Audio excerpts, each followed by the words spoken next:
자, 가성비 내지 마련 실전 프로젝트 진행할게요. 동남권 45분 생활권 열린다. 부울경 광역철도 예타 통과라는 기사가 있어서 가져왔습니다. 한번 좀 보셨죠? 예. 노포에서 출발을 해가지고, 예, 양산을 거쳐서, 웅상이죠, 그죠? 예, 서창을 거쳐가지고, 울산까지 올라가서, 결국 KTX역으로 이어지는 요 라인. 부산, 양산, 울산, 광역철도 얘가 지금 예타를 통과했다는 기사입니다. 예타를 통과하면은 이제 공사하는 거는 기정사실이에요. 다만 언제 될지는 몰라요. 하지만 공사하는 건 기정사실입니다.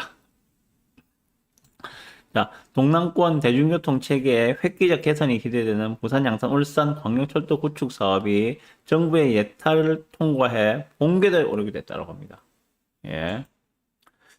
2023년 5월 달에 예타 대상으로 선정이 됐는데, 이번에 대상으로 선정된 지 2년 만에, 만으로 2년 만에 예타를 통과를 했다. 예타 대상으로 하는 것도 상당히 어려운 과정인데, 이번에는, 그러니까, 뭐 옛날에 뭐 예비고사, 본고사를 해야 되나? 예. 그런 거 잘 모르는 분 많죠, 요즘에. 예비고사가 뭔지, 본고사가 뭔지 모르는 분 많은데, 어쨌거나, 예타 대상으로 올라가기도 힘들었는데, 거기에 2년 전에 올라갔고, 이번에 2년 만에 예타까지 통과를 했다.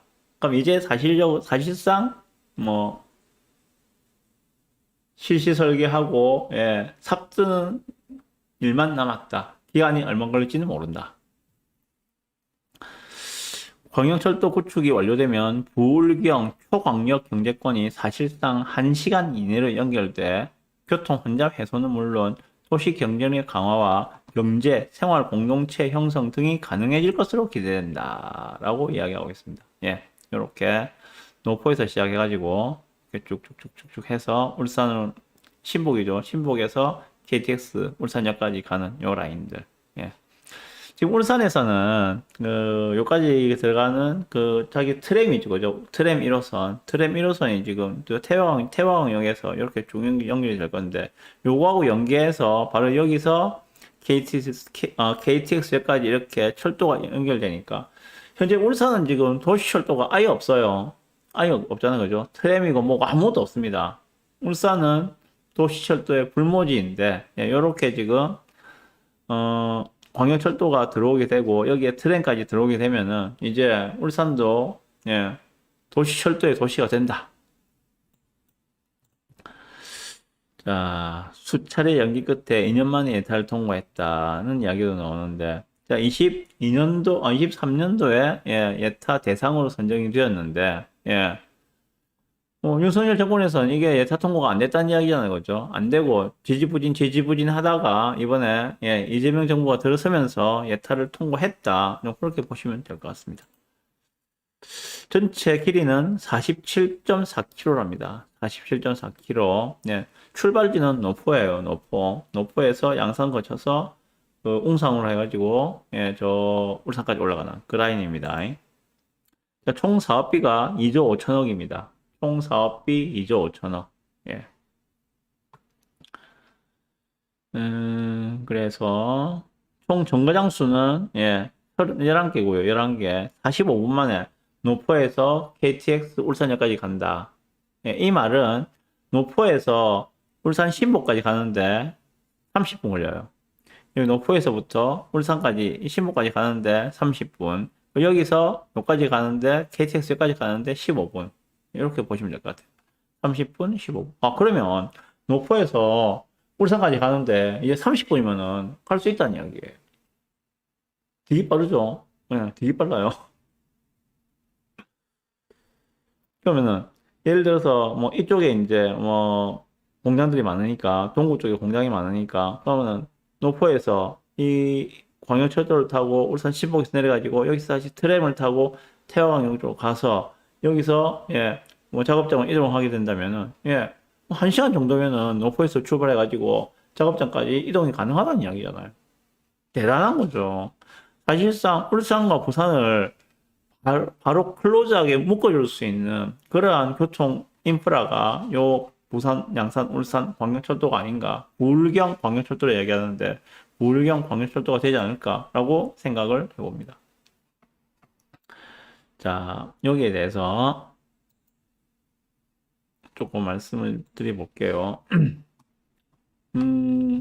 앞에서 잠깐 말씀드렸는데, 현재 이재명 정부는 그 수도권, 서울 수도권 중심의 1국가 체제를 깨고자 부단하게 노력을 하고 있다는 생각이 들고요.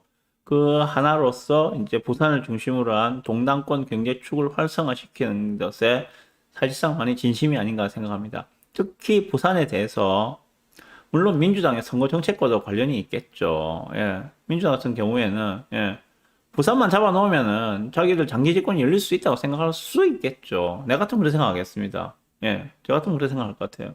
그래서 부산에 지금 해수부도 보내서 북극 항로 개척도 이야기하고 있고, 그죠? 예. 부산의 경제를 어떻게 활성화시키겠다. 이렇게 이야기도 하고 있고, 그리고 이렇게 지금 부울경 광역철도도 놔주겠다. 그래서 부산을 중심으로 한 동남권 경제 성장을 견인해 내겠다. 이런 식으로 하고 있는 겁니다. 네. 뭐 누가 봐도 뻔히 다 보이잖아요. 예, 자기들의 집권 전략에서 비롯된 것이. 그럼에도 불구하고 우리가 반대할 이유는 전혀 없잖아요. 그냥 오지 마, 우리 안 받을 거야. 이럴 필요는 없잖아요. 그죠? 뭐, 검은 고양이든 흰 고양이든 뭐 필요합니까? 쥐 잘 잡는 고양이가 최고라고 했듯이. 뭐 대통령도 실용을 강조하는데, 우리 부산 시민 입장에서도 실용을 강조해야죠. 우리한테 정말 도움이 되는 것들은 땡큐하고 받아야죠. 해수부 내려온 거, 오케이, 땡큐하고 받아야 됩니다. 예. 부울경 광역철도 놔준다는데, 오케이, 땡큐하고 받아야 된다고 생각하거든요. 자, 그러면 이걸 보시면서, 예. 어떤 생각이 드시나요? 아, 서창에 있는, 뭐, 우리 집, 뭡니까? 트리마제죠, 그죠? 양산 트리마제. 아, 우리 집 집값 좀 오르겠네. 예. 뭐 이렇게 생각할 수 있을 것이고, 야, 울산에, 이래 되면 이제, 부산하고 울산에 가까워지니까, 울산에 신모 근처에 이제 집을 갖다가 하나 갖고 있어도 부산까지 출퇴근도 가능하겠네. 예를 들어서 동네에 내가 회사가 있다. 아니면 뭐 구서동에 내는 데 회사가 있다. 충분히 출퇴근이 가능하잖아요. 이래 되면은. 그죠? 예. 그럼 울산에도 좀 집값에 긍정적인 영향을 받을 수 있겠네. 이렇게 생각할 수 있겠죠. 예, 그런데 그것만 보실 게 아니라 조금 더 보셔야 돼요. 일단 요 소식은 지금 실제로 삽을 뜨려면은 이제 얼마나 많은 시간이 걸릴지 모르겠지만은 이제부터는 이제 본 궤도에 올랐다라고 보시면 되고요. 제가 현재 정부의 의도에 대해서도 간단하게 말씀드렸습니다. 물론 그들의 집권 전략과도 관련이 있지만은 우리로서는 예, 반대할 이유가 전혀 없다. 고맙습니다고 받아야 된다라고도 말씀드렸습니다. 같이 보실 게 이겁니다. 자, 부산 KTX 노포역 신설 추진이라는 기사가 있는데 부울경 광역철도 연계 고속철도 이용이 가능하다라는 기사가 있어서 가져왔습니다. 이 기사가 언제 기사인가 하면 6월달에 나온 기사예요. 6월달 기사입니다. 자, 지금 낡고 오래된 부산 도시철도 1호선 노포 차량 기지를 이전하고 인근에 KTX 노포역을 신설하는 방안이 추진된다. 이게 6월달에 나온 기사였습니다. 부산시는 최근 북부산 노포역 일환 종합개발 마스터플랜 수립 용역을 발주했다. 어떻게 이 노포역 주변을 개발할 것인가에 대해서 그 개발 방안을 만들 것을 외주를 줬다는 것들이죠. 그게 1년 정도 걸린답니다. 그러니까 내년도 6월 정도에는 그 용역이 확정이 된대요. 그럼 그걸 검토를 해가지고 도시개발 계획을 만들어내겠죠. 노포역 일대를 어떻게 개발할 것인가에 대해서 청사진이 나오게 된다는 것들입니다. 요게 이번에 확정된 부울경 광역철도와 맞물리면서 좀 더 급물살을 타고 빠르게 개발될 가능성이 크지 않겠는가 하는 게 제 생각이라서 말씀을 드리는 겁니다. 자, 이번에 발주된 북부산 노포역 1원 종합개발 마스터플랜 수립 용역은 금정구 노포동과 두구동 일대 800만 제곱미터를 아우르는 지역을 대중교통의 중심지로 개발하는 안을 구상하는 용역이다. 용역 내용 중에는 노포역 1원 종합개발사업 수립 계획을 비롯해 고속철도 노포역 신설 타당성 검토, 도시철도 1호선 차량 기지 재배치 사업 계획 등이 수립되어 있다. 두 가지 더 보셔야 돼요, 여기서. 노포역 1원 종합개발 사업에는 크게 첫 번째, KTX 노포역 신설이 포함될 수 있다고 합니다. 두 번째, 도시철도 1호선 차량 기지 재배치 사업이 포함될 수 있다고 합니다. 현재 노포역 가면은 노포역 그 뒤에가 이제 차량 정비기지창이잖아요, 그죠? 그거를 뒤로 이전하는 거죠. 뒤쪽을 이전을 하고 그 일대에 KTX 역을 신설을 한다. 요게 내년도 6월 달에 되면은 가시화가 되는데 여기에 더해서 지금 부울경 광역철도와 같이 맞물려서 컴바인 되면서 개발이 가능할 것이다. 그래서 요걸 보시면서 뭐 양산 트리만지의 집값 좀 오르겠네, 울산의 집값 좀 오르겠네 이렇게 생각하는 건 뭐 당연한 거고요. 예, 이렇게 노포역 일대 개발 계획과도 같이 연계해서 좀 보실 필요가 있다. 좀 더 자세히 말씀드리면, 예. 자, 지도인데 지금 여기가 현재 지하철 1호선 종점인 노포동역입니다. 노포역이에요. 그 뒤에가 이제 보면은 노포 차량 기지죠. 차량 기지고 요게 지금 양산선입니다. 예. 사송으로 해가지고, 예, 양산 북쪽으로 넘어가는, 예, 양산선 라인. 지금 한창 공사하고 있죠, 그죠? 예, 공사하고 있는 양산선이고. 자, 그리고 요게 지금 빨간선 라인, 얘가 부산, 양산, 울산 광역철도 라인입니다. 요렇게 돼 있죠, 그죠? 예. 그런데 현재 여기에 있는 노포 차량 기지창을 요 뒤쪽, 여기가 아마 인기마을인가 뭐 그럴 거예요. 인기마을. 그 정도일 겁니다. 여기까지가 송정리고 여기가 인길이고 뭐 그럴 건데 인기마을로 이전하고 그 사이에 1호선역을 하나, 두 개를 더 신설한다는 계획입니다. 현재 노포 차량 기지창을 이 정도로 이전을 시키고 그 사이에 여기가 부산 CC거든요.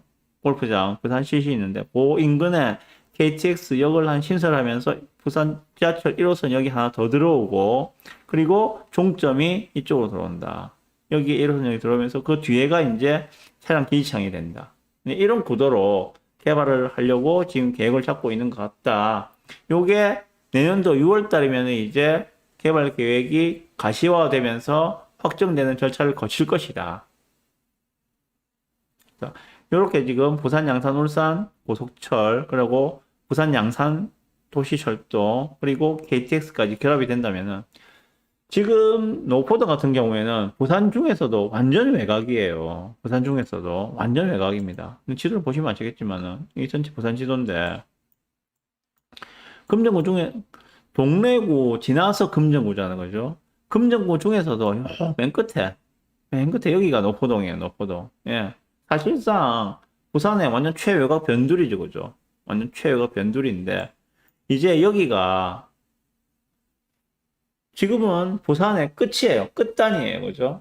이제 부산 지하철로 더 이상 안 다니고 노포역이 종점이니까 지하철 1호선은 종점인데 이제 여기서 사송 들어가는 사송 거쳐서 양산 들어가는 양산선 들어오고 예, 여기서 울산 양산 거쳐서 울산 올라가는 예, 부울경 광역철도 들어오고 KTX 역까지 신설이 된다면은 요 일대는 이제 명실상부한 부산의 끝이가 아니라 예, 교통의 중심 부산으로 들어오는 관문이 된다는 이야기예요. 지금은 끝이잖아. 지금은 끝인데 예. 이렇게 개발이 되면은 끝이 아니다. 교통의 중심지로 개발이 될 수가 있다. 예. 좀 그렇게 생각을 좀 확장해서 보셨으면 좋겠다고 생각이 듭니다. 그래서 지금 요 일대는 보면 좀 더 상수원 보호구역이고 그 개발 제한구역으로 묶인 곳이 많아요. 일단 방금 아까 말씀드렸던 이러한 노포역 이러한 예, 그 개발 사업을 노포역 이러한 종합 개발을 하기 위해서는 필연적으로 상수원 보호구역이라든지 그리고 개발 제한구역에 대한 해제가 우선돼야지 예, 개발이 가능할 거라 생각이 듭니다. 그래서 좀 그런 생각이 들어요. 요런 데는 예, 우리 일반 아파트 투자할 건 아니죠, 그죠? 물론 여기는 이제 사송 신도시는 예, 아파트가 있습니다만은 예, 아파트 투자할 건 아니고 이런 데는 예, 땅을 보셔야죠. 토지 투자 들어가셔야 됩니다. 이런 데는 토지 투자. 예. 지금은 아직까지 많이 쌉니다. 아직까지 많이 싼데 예. 이후에 이렇게 노포역 1원이 이런 식으로 KTX 여기 들어오고 예. 차량 기지창이 저쪽으로 이전을 하면서 부산 울산 광역철도 들어오고 뭐 양산서도 개통이 되고 이 시점이 되면은 이 일대의 집가 상승은 뭐 누가 봐도 당연히 집가가 오를 수밖에 없겠죠. 그래서 그런 부분도 한번 검토를 해보셔라 라는 생각이 듭니다. 저에게 매물을 하나 의뢰해 주신 분이 있는데 요 일대의 땅입니다. 요 일대의 땅. 예. 요 일대, 요 KTX 여기 들어오는 요 일대의 땅인데, 예, 땅이 커요. 2,850평. 여기 철마거든요. 철마면 2,850평 땅인데, 90억. 뭐, 좀 세죠? 예. 그럼 평당 얼마냐? 평당 대략 뭐, 한 300만 원 정도. 예. 물론 뭐, 임야도 섞여 있고, 대지도 같이 있습니다. 예. 그런 땅인데. 제가 시간이 되면 가서 보고 사진 찍어 와가지고 다음에 한번 소개를 해드리겠습니다. 예. 땅은 솔직히 거짓말 안 하죠, 그죠? 예, 땅은 거짓말 안 합니다. 그래서 뭐 자금 여력이 좀 어느 정도 몇십억대, 뭐 100억대 정도의 자산을 운용할 수 있는 그런 분들이라면은 한 번 정도 욕심도 내볼 만한 그러한 입지가 되지 않을까라고 생각을 합니다. 정말 진정한 대박은 아파트에서 안 나오죠. 땅에서 나오죠. 그렇습니다. 요 일대에 약 3,000평의 땅 90억. 그런 땅들은 거의 3,000평이니까, 지금 당장에 개발할 게 아니라, 그, 우리 조금 외지로 가면은, 그, 대형 커피숍 같은 거 있잖아요. 그죠? 대형 카페, 한 4층이나 5층 정도로 해가지고, 예, 대형 카페 운영하는 거 많이 보실 수, 영도에 가면은 그 피아크 있죠. 그죠? 피아크. 예, 그건 완전히 큰 건데, 그렇게 너무 큰 거 말고, 좀 적당히 큰, 그런 정도의, 뭐, 카페 상사가 되게 잘 되더라고 보니까. 예, 되게 잘 되더라고요 보니까는. 그런 거 하나 딱 올려가지고 예, 해도 괜찮지 않겠는가. 그 자산이 많으신 분들이 그렇게 그 커피 카페 이런 거 갖다가 뭐 하는 걸 하면은 뭐 증여세가 많이 줄어든다 그러던데, 예, 저도 들은 이야기인데 직접 조사를 안 해봤는데 그런 식으로 증여를 많이 하신다고 그러더라고요. 예, 그러면은 이렇게 커피숍을 지으면서 뭐 자산 증여도 할 수 있는 그런 형태로 활용할 수 있는 자리가 될 수 있지 않을까라고 생각을 해봅니다. 네.